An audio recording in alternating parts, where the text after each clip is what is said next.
चलो, फ्रांस की क्रांति की बातें हमारी पूरी हुई। अब कुछ और बातें अपने शुरू करते हैं। नेपोलियन बोनापार्ट, है ना। ये देखो आप लोग, ये नेपोलियन बोनापार्ट है ये। अ,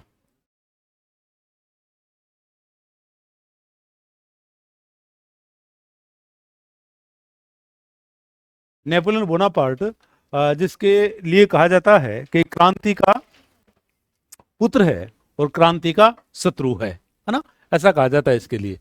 नेपोलियन जो है वो क्या रहा है, क्रांति का पुत्र है और क्रांति का ये क्या रहा है, शत्रु रहा है। इसके लिए कहा जाता है कि नेपोलियन वो व्यक्ति है कि जिस जिस गोद से या जिस कोख से, जिस माँ की कोख से पैदा हुआ, उसी की इसने हत्या कर दी। ठीक है, ऐसा कहा जाता है इसके लिए। क्योंकि आप देखो कि ये पुत्र है और शत्रु है। क्या मतलब हो गया इसका, कि नेपोलियन का जो उत्थान है, नेपोलियन का उत्थान हुआ था फ्रांस की क्रांति के कारण। और फ्रांस की क्रांति ने स्वतंत्रता, समानता और बंधुता की बात की, राजतंत्र को समाप्त किया। लेकिन इसने क्या कर दिया था, इसने क्रांति को समाप्त करके वापस स्थापित कर दिया था राजतंत्र। इसलिए इसको कहा जाता है क्रांति का पुत्र है और क्रांति का शत्रु है। जिस कोख से पैदा हुआ उसी कोख को इसने समाप्त कर दिया। मतलब कि राजतंत्र के विरोध में इसकी उत्पत्ति हुई है और खुद ही ये राजतंत्र स्थापित कर देता है 1804 के अंदर। ठीक है, तो नेपोलियन के बारे में यदि अपन बात करें तो क्या रहा है कि नेपोलियन का जन्म रहा है आपके 15 अगस्त, 15 अगस्त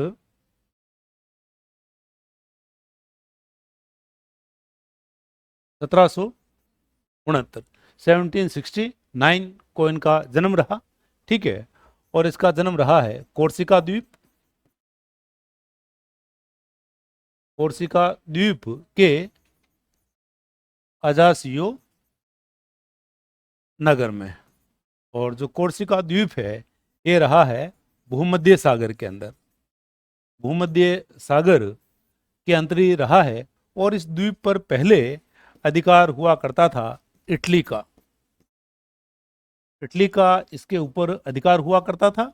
बाद में यहाँ 1769, 1769 में फ्रांस ने इसे खरीद लिया, फ्रांस ने इसे खरीद लिया। तो इस प्रकार से अब ये जो द्वीप है, ये द्वीप चला गया किसके पास में, फ्रांस के पास में। जबकि पहले किसके पास हुआ करता था, पहले हम लोग देख रहे हैं कि ये इटली के अधिकार में ये हुआ करता था ये। ठीक है, अब आप देखो कि 15 अगस्त 1769 में इसका जन्म रहा। और कोर्सिका जो द्वीप है ना, कोर्सिका द्वीप की यदि हम बात करें तो ये जो द्वीप रहा है, इस द्वीप के लिए ऐसा कहा गया है, ये जो द्वीप रहा है इस द्वीप के लिए रूसों ने कहा था कि एक दिन ये जो द्वीप है पूरे यूरोप को चमत्कृत कर देगा। ठीक है, उनको ऐसा कुछ एहसास हुआ होगा, उनके इंट्यूशन ने ऐसा कहा होगा। लेकिन आगे चल करके ये जो भविष्यवाणी है उनकी, इस भविष्यवाणी को सही कर दिया था ना। तो जो रूसो रहे हैं, रूसो ने ये 1762 में इन्होंने कहा था, रूसो ने कहा ये द्वीप एक दिन पूरे यूरोप को, पूरे यूरोप को समितकृत कर देगा। और आप देखो कि नेपोलियन जो है, नेपोलियन के कारण ऐसा हो भी गया था। ठीक है, तो कोर्सिका द्वीप की हम लोगों ने बात की, है ना। अ, कार्लो बोनापार्ट जो है वो इनके फादर रहे, कार्लो बोनापार्ट। ठीक है, तो अब आप देखो कि जो कोर्सिका द्वीप है यहाँ इनका जन्म वगैरह रहा। और आगे की इनकी जो शिक्षा जो है ना, आगे की इनकी शिक्षा रही है फ्रांस के अंदर, शिक्षा रही इनकी फ्रांस के अंदर। पहले ओटून में, और ओटून के बाद में ये गए हैं ब्रियन, और ब्रियन के बाद में पेरिस की मिलिट्री एकेडमी के अंदर, मिलिट्री एकेडमी में इनकी जो शिक्षा है, इनकी शिक्षा हुई है। पहले ओटोन में, फिर बिरियन में, और फिर कहाँ रही है? पेरिस की मिलिट्री एकेडमी में इनकी शिक्षा रही। और इनका जो स्नातक है, मतलब इनकी जो ग्रेजुएशन है, इनकी ग्रेजुएशन हो जाती है 1785 के अंदर। 1785, 1785 में हम लोग देख रहे हैं ये स्नातक हो जाते हैं। और इस समय इनकी जो आयु है ये हुआ करती थी 16 वर्ष। पढ़ने लिखने में कोई बहुत ब्रिलियंट नहीं थे ये, एक औसत औसत विद्यार्थी थे। इनकी क्लास में 58 लड़के थे, और 58 में से इनकी जो स्थिति है वो हुआ करती थी 45। ठीक है, मतलब कि 58 में से इनका 45वां इनका नंबर आया करता था। मतलब शिक्षा में इस प्रकार के थे ये। ठीक है, अब देखो क्या रहा कि अब हम लोग देख रहे हैं कि ये अपना स्नातक पूरा करते हैं, और स्नातक पूरा करने के बाद में इनको तोपखाना रेजिमेंट में सेकंड लेफ्टिनेंट, तोपखाना रेजिमेंट में इनको सेकंड लेफ्टिनेंट का जो पद है, सेकंड लेफ्टिनेंट का पद इनको दे दिया जाता है। ठीक है, फिर आप देखो कि इन्होंने अपने अध्ययन काल में इन्होंने रूसो रूसो को उन्होंने पढ़ा है। और रूसो की जो रचना जिसने सर्वाधिक इनको प्रभावित किया वो कौन सी रही है? सोशल कॉन्ट्रैक्ट, या सामाजिक संविदा। सामाजिक संविदा, इन्होंने जो रूसो का जो साहित्य है, रूसो का साहित्य इन्होंने पढ़ा, लेकिन सर्वाधिक जो इनको प्रभावित किया वो क्या रही है? रूसो की सोशल कॉन्ट्रैक्ट। ठीक है, और इन्होंने पढ़ा है रेनाल को, और इन्होंने इतिहासकार बोसे को पढ़ने के बाद में ये विश्व विजय की सोचता है ये। तो विश्व विजय की जो बात है, विश्व विजय की बात ये कर रहा है इतिहासकार बोसो को पढ़ने के बाद में। ठीक है, इसके अलावा रूसो का इफेक्ट है, और इस पर इफेक्ट है किसका? रेनाल का इस पर इफेक्ट है। और रूसो में स्पेशली यदि हम बात करें तो आप देखोगे क्या रहा है, रूसो में स्पेशली जो सोशल कॉन्ट्रैक्ट जो है, सोशल कॉन्ट्रैक्ट इनको प्रभावित कर रही है। ठीक है, इसके अलावा और यदि हम बात करें तो आप देखो कि ये मूलतः है कहाँ के? मूलतः कोर्सिका द्वीप के हैं। और जब ये अपने अध्ययन के लिए जब ये फ्रांस में आए हुए थे, है ना, अपने अध्ययन के लिए ये फ्रांस में हैं, तब इनको कोर्सिका द्वीप की बहुत याद आ रही है ना। और ये कोई अलग बात नहीं है, जब भी विद्यार्थी अपने अध्ययन काल में अपने घर से दूर होता है तो घर की याद उसे आती है हमेशा, है ना। तो अध्ययन काल में कोर्सिका कोर्सिका की स्मृति इन्हें हमेशा परेशान करती थी। और आप देखो कि ये सोचता था कि मुझे कोर्सिका को मुक्त कराना है। किससे? फ्रांस से। ये हमेशा सोचता था कि हमें जो कोर्सिका जो है, कोर्सिका को हमें मुक्त कराना है। किससे? फ्रांस से। ठीक है, और एक आप देखो कि इनकी रचना रही है लेटर्स लेटर्स ला लेटर्स सुर ला कोर्स सुर ला कोर्स, ये इनकी रचना रही है। इस रचना में ये बात बता रहे हैं ये कि हमें जो कोर्सिका जो है, कोर्सिका को हमें फ्री करवाना है। किससे? फ्रांस से। समझना बात को। अब आप देखो कि क्या रहा कि अपने अध्ययन काल में ये चीजें हम लोगों ने देखी, और बाद में हम लोग देखते हैं कि ये सेकंड लेफ्टिनेंट का जो पोस्ट है, सेकंड लेफ्टिनेंट की पोस्ट पर चला जाता है ये। और जब फ्रांस में क्रांति हुई तो फ्रांस की क्रांति के प्रारंभ में ये कहाँ हुआ करता था? ये कोर्सिका में था ये। ठीक है, जब फ्रांस की क्रांति की जब हम लोग बात करते हैं तो फ्रांस की क्रांति के प्रारंभ में ये कहाँ हुआ करता था? कोर्सिका में हम लोग देखते हैं कि ये हुआ करता था ये। ठीक है, क्रांति के समय, क्रांति के समय प्रारंभ में कोर्सिका में था। ठीक है। अब इनकी जो शिक्षा का जो स्थान है, जैसे बिरिन जो है, बिरिन पूछा हुआ सवाल है, ये सवाल जो है, ये सवाल पूछा हुआ, तो आप देखो ओटून आपसे पूछा जा सकता है कि सबसे पहले कहाँ हुई, तो ओटून, ओटून के बाद में बिरिया, और फिर हम लोग बिरियन, और फिर हम देखते हैं पेरिस की मिलिट्री अकेडमी। और जो कोर्सिका की मुक्ति की जो बात है, कोर्सिका की मुक्ति की बात ये कहाँ कर रहा है, लेटर्स सुर ला कोर्स, लेटर सुर ला कोर्स इनकी जो रचना है इसमें ये बात कर रहा है ये, ठीक है। ये चीजें आप लोगों को ध्यान रखनी है इसके बारे में। फिर देखो क्या रहा कि इनकी पहली जो महत्वपूर्ण जो विजय है ना, पहली महत्वपूर्ण विजय क्या मानी जाती है, तुलो बंदरगाह, है ना। तुलो बंदरगाह की बात करें तो तुलो बंदरगाह ये भूमध्य सागर में था, भूमध्य सागर में, और इस पर अधिकार कर लेते हैं अंग्रेजों का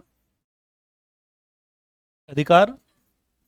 और यहाँ अंग्रेज जो अधिकारी है वो हुआ करता था जनरल हुड, जनरल हुड का यहाँ नियंत्रण था, ठीक है।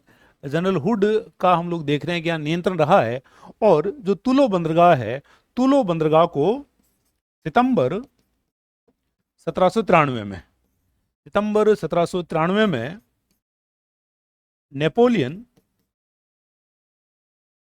नेपोलियन ने मुक्त कराया,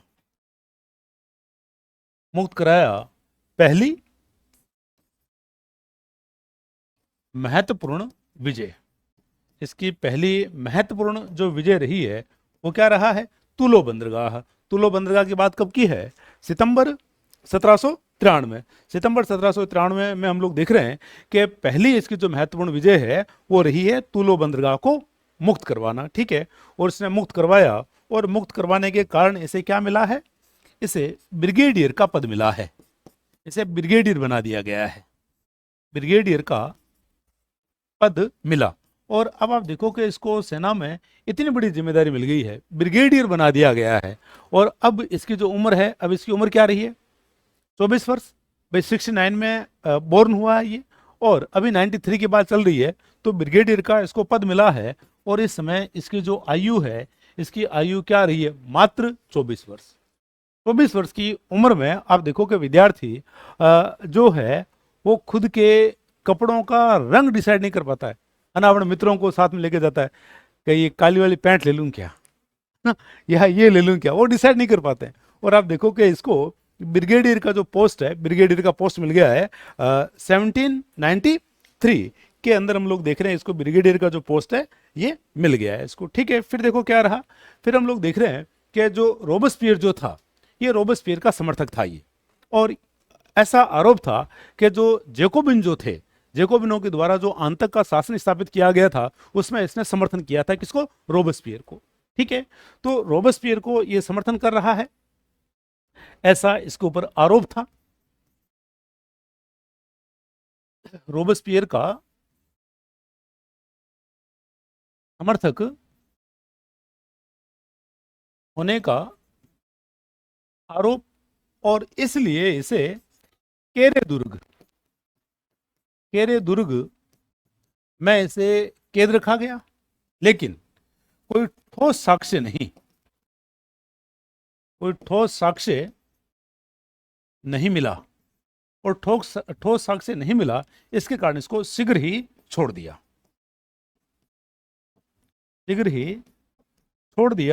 और आप देखो कि इसे, इसका जो नाम है वो मिलता है छोटा रोबेस्पियर भी इसे कहा गया है। ये चीज आप इसके बारे में ध्यान रखोगे तो आप देखोगे प्रारंभ में इसे केरे दुर्ग जो रहा है, केरे दुर्ग में इसको कैद किया गया है रोबेस्पियर या जेकोबिन्स जो रहे हैं उनका समर्थक होने के कारण। लेकिन बाद में इसके विरुद्ध हम लोग देख रहे हैं कि कोई जो ठोस सबूत इसके विरुद्ध हमें प्राप्त नहीं होता है, ठीक है। फिर देखो क्या रहा है, इसके प्रारंभिक दौर में हम लोग देख रहे हैं वेंदेमेयर विद्रोह। वेंदेमेयर महीने का नाम है। जब हम लोग बात कर रहे थे कि जब राजतंत्र समाप्त हुआ था, गणतंत्र स्थापित हुआ था, तो राजतंत्र की समाप्ति पर गणतंत्र की स्थापना के क्रम में हमने देखा था एक नया कैलेंडर शुरू किया गया था। और वो जो नया कैलेंडर शुरू किया गया था उसमें हमने देखा था कि 30 दिन का महीना है, लेकिन 10 दिन का सप्ताह हुआ करता था वहाँ। और महीनों के जो नाम थे, महीनों के नाम ऋतुओं के आधार पर महीनों के नाम हुआ करते थे। है ना। तो एक पतझड़ वाला जो मौसम होता है, पतझड़ वाले मौसम का एक महीना है आपके वेंदे मियर। ठीक है, तो वेंदे मियर पतझड़ वाले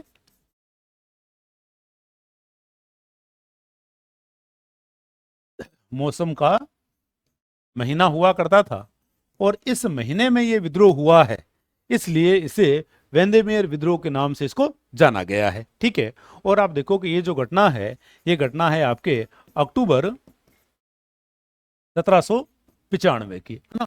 अक्टूबर 1795 की हम ये घटना देख रहे हैं, और देखो क्या रहा कि अभी अक्टूबर 1795 में जब हम बात करें तो अभी क्या चल रहा है, नेशनल कन्वेंशन चल रहा है। तो नेशनल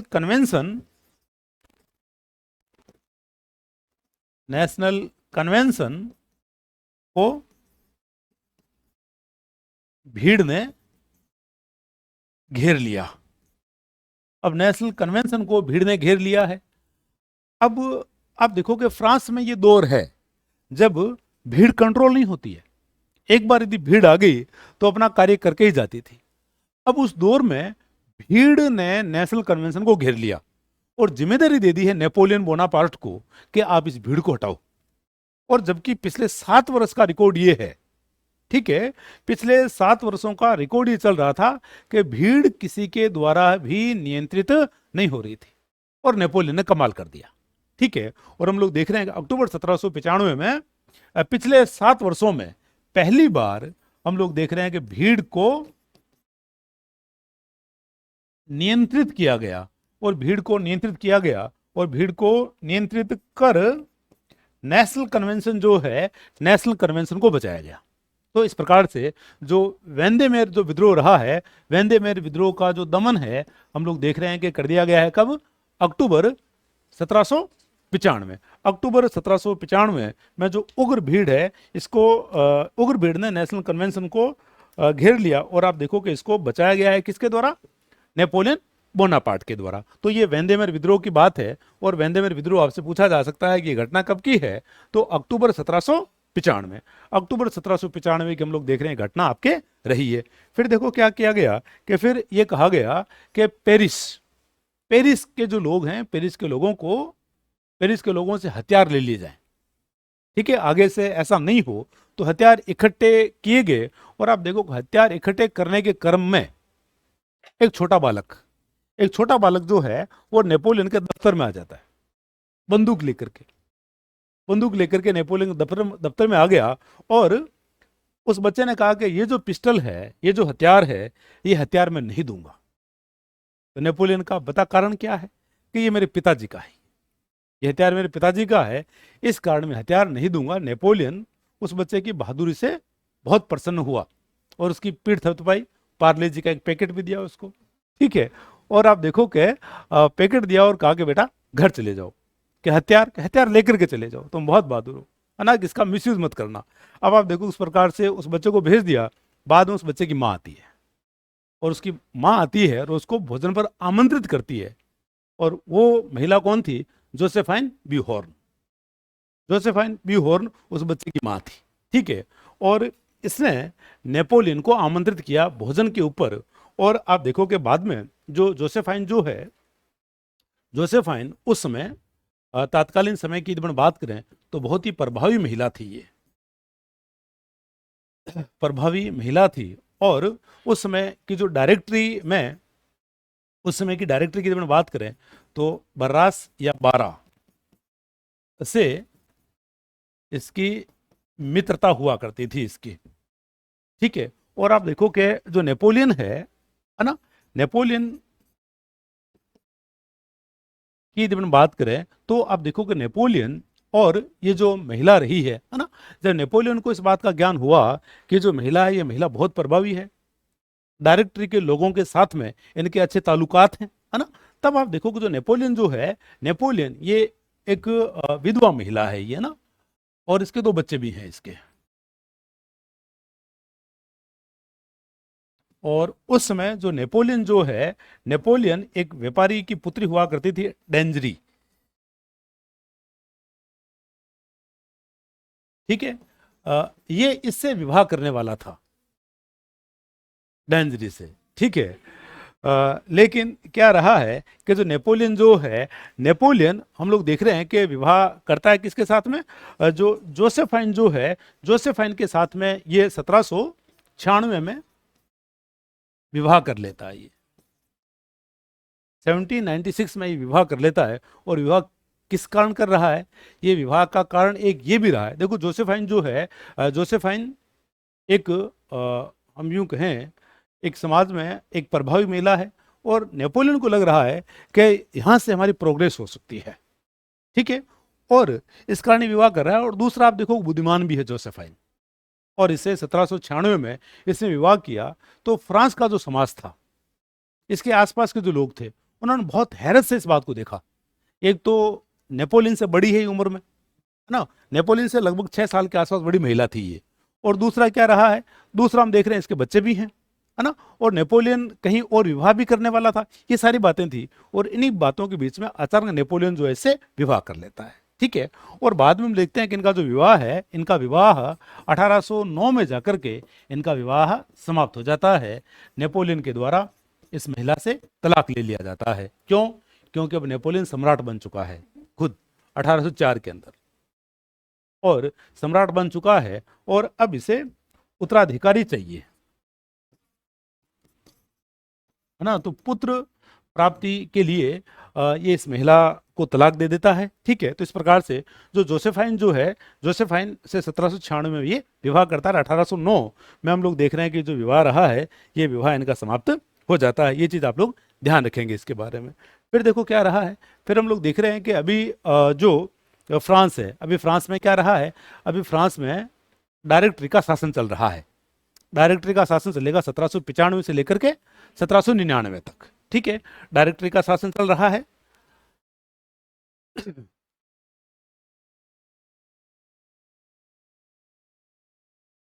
डायरेक्टरी या संचालक मंडल, संचालक मंडल का शासन रहेगा 1795 से लेकर के 1799। और इस डायरेक्टरी में हमने एक नाम देखा था, कार्नो।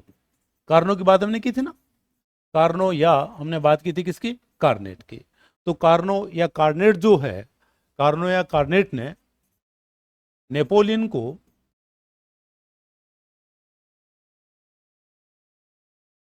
इटली भेजा। ठीक है, इसके द्वारा इसे इटली भेजा जा रहा है, क्योंकि डायरेक्टरी के टाइम में हम लोग देख रहे हैं कि डायरेक्टरी के टाइम में जो युद्ध, बड़े पैमाने पर युद्ध लड़े गए हैं। ठीक है, बड़े पैमाने पर डायरेक्टरी के टाइम में युद्ध लड़े गए, लेकिन उन युद्धों में सफलता प्राप्त करने वाला योद्धा कौन है? नेपोलियन। नेपोलियन हम लोग देख रहे हैं कि युद्धों में सफलता प्राप्त करता है। और इसका जो इटली का जो अभियान रहा है ना, इसका इटली का जो प्रथम जो अभियान रहा है, ये हम लोग देख रहे हैं रहा आपके अप्रैल 1796 से अप्रैल 1797, अप्रैल 1796 से लेकर के अप्रैल 1797 तक इसका इटली का अभियान रहा है। और आप देखोगे इटली का जो अभियान रहा है, इटली के अभियान ने नेपोलियन के उत्थान में बड़ा योगदान दिया है। ठीक है, जब ये अभियान पर जा रहा है, तब इसने अपने साथियों को कहा कि मैं आपको संसार के सर्वाधिक उपजाऊ क्षेत्रों में ले चलूंगा, वहां आपको गौरव और सम्मान की प्राप्ति होगी। अपने सैनिकों को ये प्रेरित कर रहा है कि अभी मैं आपको वहां लेके जा रहा हूं, लेकिन वहां गौरव और सम्मान, देखो गौरव और सम्मान जो होते हैं वो दिए नहीं जाते, वो प्राप्त किए जाते हैं। ठीक है, ये नेपोलियन अपने सैनिकों को इस बात को समझाने में सफल होता है। ठीक है, और आप देखो कि बाद में जब ये इटली में जाता है, तो इटली में इसने जो विजय प्राप्त की है, इटली में जो ये विजय प्राप्त कर रहा है, तो आप देखो कि जो फ्रांस का जो युद्ध लड़ने वाला राजा रहा है, लुई 14वां, लुई 14वां, आप देखो कि वो राजा है जिसने फ्रांस के विस्तार में बड़ा योगदान दिया। उसकी विजय बड़ी उल्लेखनीय रही है ना। तो आप देखो कि लुई 14वां भी वो कार्य नहीं कर पाता है जो कार्य इटली के अभियान के दौरान नेपोलियन के द्वारा किया गया। इटली के अभियान से नेपोलियन ने फ्रांस को प्राकृतिक सीमाओं की प्राप्ति करा दी। ठीक है, और आप देखो कि फ्रांस जो है, फ्रांस प्राकृतिक सीमाओं को प्राप्त करता है। और इटली का अभियान इतना महत्वपूर्ण था कि नेपोलियन ने वापसी पर डायरेक्टरी का मेंबर बनने की डिमांड की। हम डायरेक्टरी के मेंबर बनेंगे, ठीक है, लेकिन मेंबर जो है वो बनाया नहीं जाता है, वो बन नहीं पाता है। और आप देखोगे अब डायरेक्टरी के जो लोग थे, डायरेक्टरी के लोग भी नेपोलियन से भयभीत है कि अब नेपोलियन को दूर रखा जाए, फ्रांस से दूर रखा जाए, डायरेक्टरी के क्रियाकलापों से, जैसे युद्धों में ही लगा करके छोड़ा जाए ताकि फ्रांस से दूर ही रहे, तब हम लोगों के लिए ठीक रहेगा। इतना महत्वपूर्ण अभियान रहा है इटली का अभियान। और आप देखो इटली का यह अभियान था जिसके बाद में हम लोग देख रहे हैं दे लिटिल कॉर्पोरल के नाम से इसको जाना गया। फ्रांस का यह अभियान था जिसमें नेपोलियन ने अपने सैनिकों को बताया कि लीड कैसे किया जाता है। नेता केवल कमांड देने वाला नहीं होता है, नेता आगे लड़ने वाला भी होता है। और आप देखो ये जो बात है, ये बात इटली के अभियान के दौरान नेपोलियन एडा नदी को पार करके बता रहा है। सामने जो ऑस्ट्रियाई तोपें हैं, ऑस्ट्रियाई तोपें गोले बरसा रही है, लेकिन नेपोलियन जो है हमारे साउथ इंडियन हीरो की तरह उन गोलों को पार कर जाता है। और इसीलिए दे लिटिल कॉर्पोरल के नाम से ये जाना जाता है। ठीक है, ये केवल युद्ध नहीं था। इसके बाद हम देखते हैं कि अक्टूबर 1797 के अंदर संधि होती है कैंपो फोर्मिया की। और कैंपो फोर्मिया की संधि में जिस प्रकार से इसने युद्ध किया, उसी प्रकार की जो कूटनीति है, उसी प्रकार की कूटनीति भी हम लोगों को दिखती है कैंपो फोर्मिया की संधि के अंदर। और ये ऑस्ट्रिया से अलग कर देता है, ऑस्ट्रिया को अलग कर देता है इटली से। और फिर हम देखते हैं कि इटली के एकीकरण का जो मार्ग है, इटली के एकीकरण का मार्ग भी प्रशस्त हो जाता है। समझ रहे बात को? तो इटली का अभियान नेपोलियन के लिए बहुत महत्वपूर्ण रहा है। तो इस पर अपना बात करें तो ये जो अभियान है, ये अभियान रहा है कब का? अप्रैल 1796 से लेकर के हम लोग देख रहे हैं कि अप्रैल 1797 तक ये अभियान रहा है। ठीक है, और आप देखो कि जब ये इस अभियान पर जा रहा है, तब इसने अपने सैनिकों को कहा, मैं तुम्हें संसार के सबसे उपजाऊ क्षेत्रों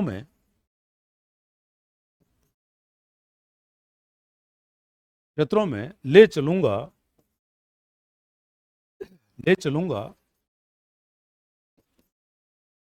तुम्हें गौरव व सम्मान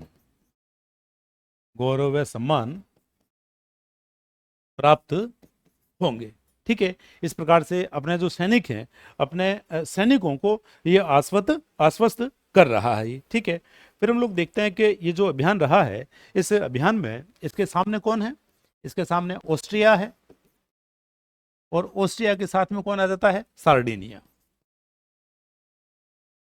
ऑस्ट्रिया व सार्डिनिया, सार्डिनिया इटली का एक राज्य है, और इसी के नेतृत्व में इटली का एकीकरण होगा, सार्डिनिया पिडमांट के नेतृत्व में। ठीक है, ऑस्ट्रिया व सार्डिनिया से इसका मुकाबला हुआ है। और इसने क्या किया? इसने ऑस्ट्रिया व सार्डिनिया की सेनाओं को एक नहीं होने दिया।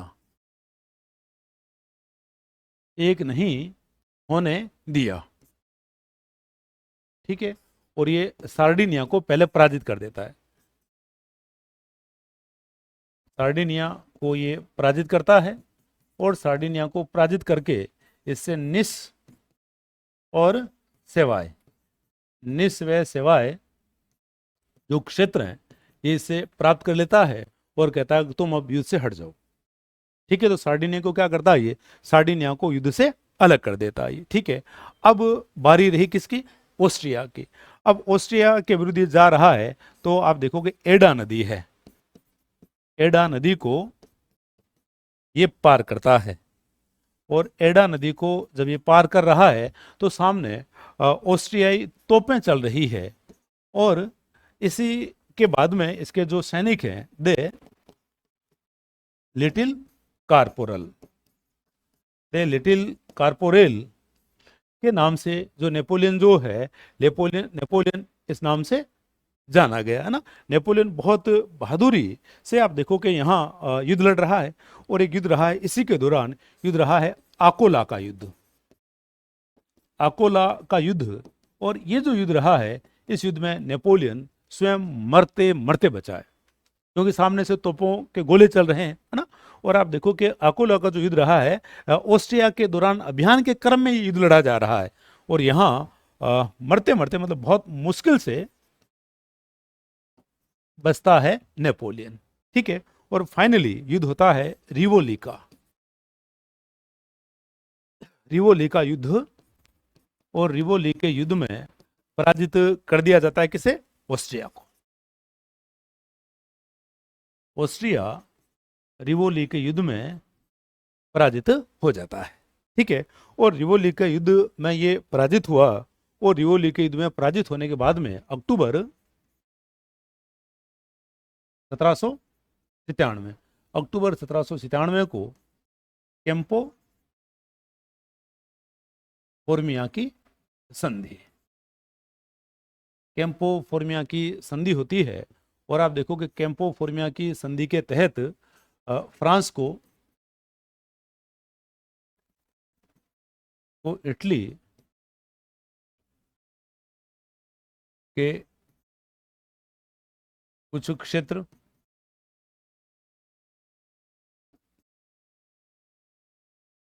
राइन नदी के कुछ क्षेत्र,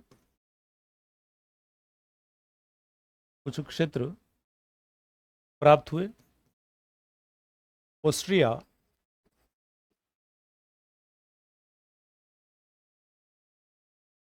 इटली से, ऑस्ट्रिया इटली से हम लोग देख रहे हैं क्या है, ऑस्ट्रिया जो है वो इटली से आपके पृथक हो जाता है इससे, ठीक है। और आप देखो कि ये जो युद्ध रहा, इसके बाद में फ्रांस ने उन प्राकृतिक सीमाओं को प्राप्त किया, प्राकृतिक सीमाओं को प्राप्त किया जो लुई 14वें ने भी प्राप्त नहीं की, ठीक है। और आप देखो कि एक ये जो संधि रही, इस संधि का और क्या परिणाम हुआ। एक हम लोगों ने बात की थी, फ्रांस में हमने देखा था कि जब लुई 16वें को, है ना, लुई 16वें को जब फांसी दी जा रही है, फ्रांस में जब राजतंत्र समाप्त किया जा रहा है, तो प्रथम संघ का निर्माण हुआ था, पढ़ा था हम लोगों ने। और वो जो प्रथम संघ रहा, उसमें कौन कौन शामिल थे? प्रथम संघ में हम लोगों ने बात की थी, ऑस्ट्रिया है, परसा है, इंग्लैंड है, हॉलैंड है, स्पेन है, और सार्डिनिया भी उसमें शामिल हो गया था। तो कैंपो फोर्मिया की संधि का एक परिणाम ये हुआ कि प्रथम संघ टूट गया, क्योंकि प्रथम संघ में सार्डिनिया भी था, वो भी पराजित हो चुका है, ऑस्ट्रिया है, ऑस्ट्रिया भी पराजित हो चुका है। तो कैंपो फोर्मिया या इटली के अभियान की यदि हम बात करें, तो इसका एक परिणाम ये भी रहा है, इसका तात्कालिक परिणाम ये रहा कि प्रथम संघ का विघटन, प्रथम संघ का हम लोग देख रहे हैं कि इस अभियान के बाद में क्या रहा है, प्रथम संघ का हम लोग देख रहे हैं कि जो विघटन है, विघटन हो जाता है, ठीक है। ये चीज आप इसके बारे में ध्यान रखोगे। और आप देखो कि जो नेपोलियन जो है, नेपोलियन ने इटली को इसने लूटा था इस अभियान के दौरान, और इसी लूट के क्रम में रेफेल, टीसियन टीसियन आदि की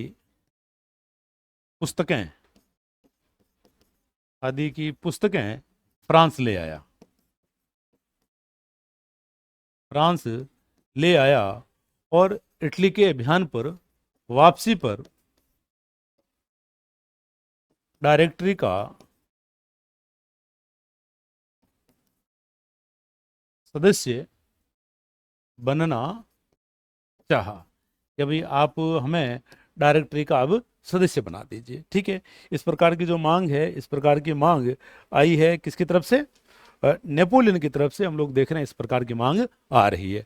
अब डायरेक्टरी क्या करेगी? डायरेक्टरी नेपोलियन को यहां से दूर रखेगी। ठीक है, और इसके बाद में इसे भेजा जाएगा कहाँ? इसके बाद में इसे भेजा जाएगा इंग्लैंड के विरुद्ध अभियान के लिए, कि जाओ तुम इंग्लैंड के विरुद्ध अभियान करो, जिसने समुद्र में आतंक फैला रखा है। ये एक नफाखोर जहाज है ना, और तुम्हें जाकर के इस नफाखोर जहाज को लूटना चाहिए। और जो इंग्लैंड के लोग बदतमीजियां कर रहे हैं, जिनको अभी तक दंड नहीं दिया गया है, ये तुम्हारी जिम्मेदारी है कि इनको दंड दो, इन नफाखोरों को तुम निपटाओ। ठीक है, मतलब कि अब इसको इंग्लैंड से लड़ाया जाए, और नेपोलियन जो है, नेपोलियन इसके लिए तैयार हो जाता है। ठीक है, और नेपोलियन इसके लिए तैयार हो जाता है, और नेपोलियन के दिमाग में ये बात है कि इंग्लैंड के सरवाइव करने का राज क्या है? इंग्लैंड सरवाइव क्यों कर पा रहा है? उसके व्यापार के कारण, उसके उपनिवेश के कारण। और उपनिवेश स्पेशली कौन सा? भारत। उपनिवेश स्पेशली रहा है भारत। तो भारत और इंग्लैंड के बीच में संबंध समाप्त हो जाए, इसके लिए हमें क्या करना पड़ेगा? कि इसके लिए हमें एशिया पर अधिकार करना चाहिए। और इसी क्रम में इसका 1798 में अभियान रहा है मिस्र का अभियान रहा है, ताकि भारत और इंग्लैंड के बीच में जो संपर्क है, भारत और इंग्लैंड के बीच के संपर्क को समाप्त कर दिया जाए। और तभी नेपोलियन कहता है कि मैं स्वप्न देख रहा हूं, मैं ऐसा सोच रहा हूं कि मैं एशिया के मार्ग पर हाथी पर बैठा हूं और मेरे सर पर पगड़ी लगी हुई है। मतलब हाथियों के लिए जाना जाता था भारत, पगड़ी के लिए जाना जाता है भारत। मतलब कि मैंने मुंह उस तरफ किया हुआ है, मैं उस तरफ बढ़ रहा हूं। लेकिन क्या रहा?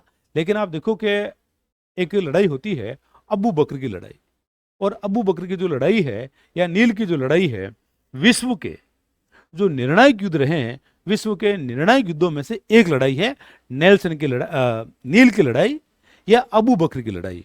और आप देखोगे वहीं हम लोग देख रहे हैं कि पहली बार इंग्लैंड ने यह बताया था कि हम समुद्र में आतंक किस प्रकार से फैलाते हैं। और इंग्लैंड का सेनापति हुआ करता था नेल्सन ने फ्रांसीसी बेड़े को समाप्त कर दिया। और नेपोलियन ने कसम खा ली कि मैं आज के बाद में कभी भी समुद्र में इंग्लैंड से युद्ध नहीं लड़ूंगा मैं। मतलब इतनी खतरनाक बैटिंग करके गया वो नेल्सन। ठीक है, और आप देखोगे तो नेपोलियन जो है, नेपोलियन ने कसम ले ली। अब सोचो कितना भयंकर वो अभियान रहा होगा, जिसमें नेपोलियन जैसा साहसी व्यक्ति पीछे हट जाता है। और उसी समय आप देखो कि क्या रहा है कि इसी अभियान के बाद से हम लोग देखते हैं, ये अगस्त की बात है ये, और अगस्त में नेपोलियन को मैसेज मिल जाता है कि फ्रांस शत्रुओं के द्वारा घेर लिया गया है फिर से। और अब इस बार द्वितीय संघ बन गया है, जिसमें इंग्लैंड है, रूस है और ऑस्ट्रिया है। और नेपोलियन जो है, नेपोलियन को फिर लौटना पड़ता है।